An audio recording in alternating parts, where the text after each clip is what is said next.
এক আল্লাহর বান্দা নবীজির সামনে হাজির গিয়া কয়, পয়গম্বর আমি বড় অন্যায় করে আসছি আপনার কাছে তওবার জন্য, তবে একটা অন্যায় করি না, অনেক অন্যায় করি, আপনি আমারে আস্তে আস্তে ঔষধ দিবেন, আমি আস্তে আস্তে ভালো হব।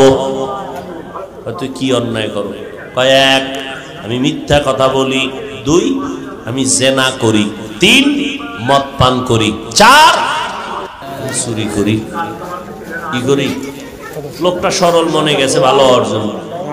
তবে নবী আমারে একশোটে ঔষধ দিলে জাগাত মরে যাবো, ফাঁকে ফাঁকে আমাকে দিবেন, আমি একটা একটা ছাড়বো, ভালো হব আস্তে আস্তে।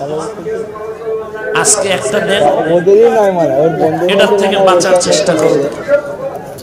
চোরাই মনে মনে করছে যে নবী বলবো চুরি করা বাদ দেন।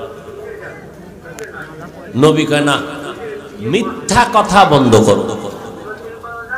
চোরাই কয় চুরিটা বন্ধ কর।